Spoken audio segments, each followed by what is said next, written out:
আসসালামু আলাইকুম। Faisal take YouTube চ্যানেলের পক্ষ থেকে স্বাগতম। তো এই ভিডিওতে আমি স্ক্রলিং যে টেক্সট ভিউ আছে, তো স্ক্রলিং টেক্সট ভিউর কিছু ইম্পর্টেন্ট অ্যাট্রিবিউট নিয়ে ডিসকাস করা ট্রাই করব। এখানে সিম্পল একটা রিলেটিভ লেআউট নেওয়া আছে মেইন লেআউট হিসেবে, আর এর ভিতরে চাইল্ড লেআউট হিসেবে লিনিয়ার লেআউট আছে, যেটা সেন্টার ইন্ডিপেন্ডেন্ট করা, যার ভিতরে 4টা বাটন আছে। 4টা বাটনের কি কাজ আগের একটা ভিডিওতে আপনারা দেখেছেন। 3টা বাটন আছে, 3টা বাটন কি কাজ সেগুলো দেখেছেন। তো এইখানে আমি জাস্ট একটা সিম্পল টেক্সট ভিউটা রিলেটিভ লেআউটের উপরে দিয়ে দিলাম।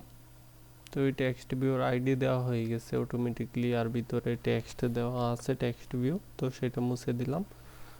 তো স্ক্রলিং করার জন্য আমাদের তো কিছু ডেমো টেক্সট লাগবে। ইন্টারনেটই তো নাই, যাই হোক আমি এইখান থেকে কপি করে নিচ্ছি আগের টেক্সটগুলো থেকে কিছু টেক্সট ডেমো হিসেবে কপি করে নিলাম।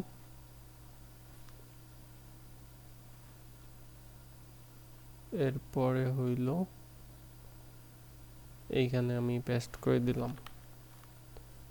তো এটা কিন্তু উপরে চলে গেছে এইখানে, তাই এটার একটা পেডিং দিতে হবে। এখানে পেডিং 10 dp দিয়ে দিচ্ছি। আর এখানে ভার্চুয়াল ডিভাইসটা তৈরি আছে, আমি যদি রান করি একটু অপেক্ষা করতে হবে। তো এখানে রান হয়ে উপরে টেক্সটগুলো শো করতেছে, দেখতে পারলেন।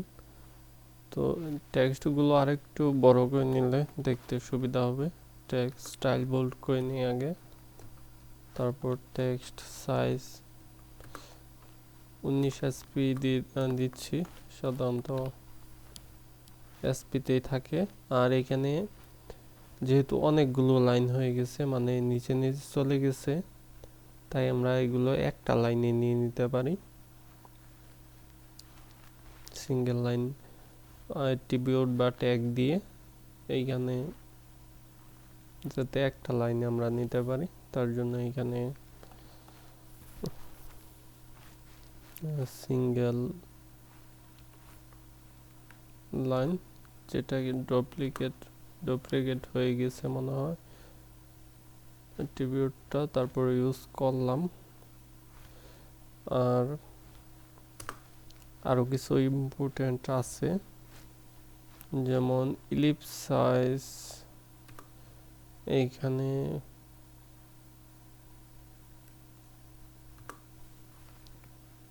মার্কিউ আর মার্কিউ রিপিট লিমিট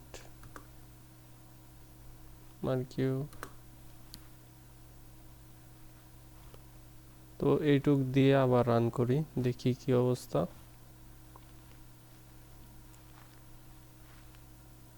এখানে ডিভাইসে রান হচ্ছে। তো এইখানে দেখতে পাচ্ছেন যে টেক্সট কিন্তু যাচ্ছে না, আমার তো দরকার এটা যাতে যায় একদিক থেকে আরেক দিকে।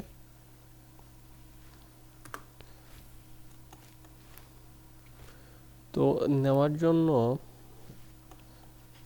টেক্সট ইজ সিলেক্টেবল, এই অ্যাট্রিবিউট টেক্সট ইজ ইউজ করলেই যাবে, কিন্তু প্রফেশনাল ভাবে যাবে না, কারণ আমাদের জাভা কোড করতে হবে অবশ্যই, এক লাইন হলেও। আমি দেখাচ্ছি, এই যে টেক্সট ইজ সিলেক্টেবল, এটা দেওয়ার পরে কিন্তু যাচ্ছে না, যে স্থির হয়ে আছে। কিন্তু যখন এটার উপরে ক্লিক করে দিব তখন কিন্তু এটা যাওয়া শুরু করছে। এখন এটা তো ইউজার তো আর ক্লিক করতে যাবে না, তাই এই লাইনটা আমাদের জন্য উপযুক্ত নয়। তবে আমরা অন্য আরো 2টা লাইন ইউজ করতে পারি। ফেসিবল টু আর ফেসিবল ইন টাচ মোড, এটাও ট্রু করে দিবেন, তাহলে আর একটু ভালো কাজ করবে আর কি, না গেলেও। এখন এটার যে ব্যাকএন্ডটা আছে, মানে জাভা ফাইলটা আছে, সেখানে তো আর অন্য কোড করছিলাম আগের ভিডিওগুলোতে, তো সেগুলো আমি কিছুটা কমেন্ট করে নিচ্ছি যাতে আপনাদের বোঝার সুবিধা হয়। এইগুলো একদম হাইড করে নিচ্ছি কমেন্ট করে। এমপিটি অ্যাক্টিভিটি একদমই প্রথমে আমাদের যে টেক্সট ভিউটা নিছি সেটার একটা ভেরিয়েবল তৈরি করতে হবে। এখানে আমি শুধু টিভি দিয়ে দিলাম। টিভিটা আমাদের ফাইন্ড করতে হবে।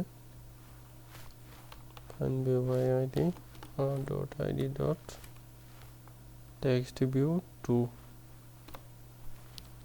এরপর এই টেক্সট ভিউ যে ভেরিয়েবলটা এখানে দিলাম সেইটাতেই সেট সিলেক্টেড সেটা বুলিয়ান ট্রু বা ফলস হবে। তো এখানে আমি ট্রু দিয়ে দিচ্ছি। তো এটা দিলে কি হবে, যখন আপনাদের এই এক্সএমএলটা শো করবে, এক্সএমএল শো করলে তো ম্যানুয়ালি ভাবে ক্লিক করা লাগতো, কিন্তু যখনই আবার ব্যাক এন্ডে এই লাইনটা থাকবে এইটায় অটোমেটিকলি সিলেক্ট হয়ে যাবে, মানে অটোমেটিকলি ক্লিক লেগে যাবে সিলেক্টেড হওয়ার। তাই টেক্সটটা কিন্তু ডানে বায়ে স্ক্রলিং হওয়া শুরু হয়ে যাবে।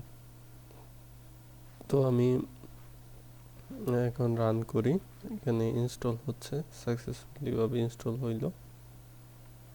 তো দেখতে পাচ্ছেন যে স্ক্রলিং কিন্তু শুরু হয়ে গেছে।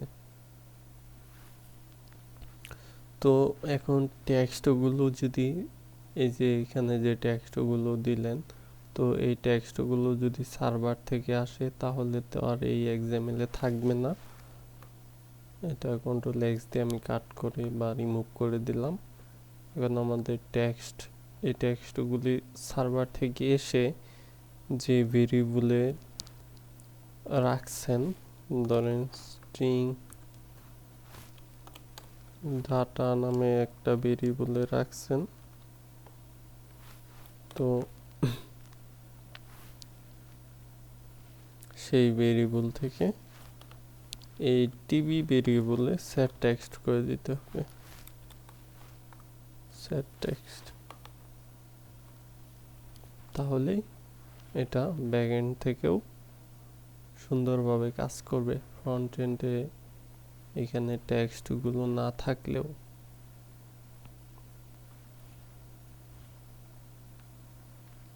ইনস্টল হইল সাকসেসফুলি ভাবে। এই তো এই টিউটোরিয়াল এই পর্যন্তই। নেক্সট টিউটোরিয়াল দেখা আমন্ত্রণ রইল। আল্লাহ হাফেজ।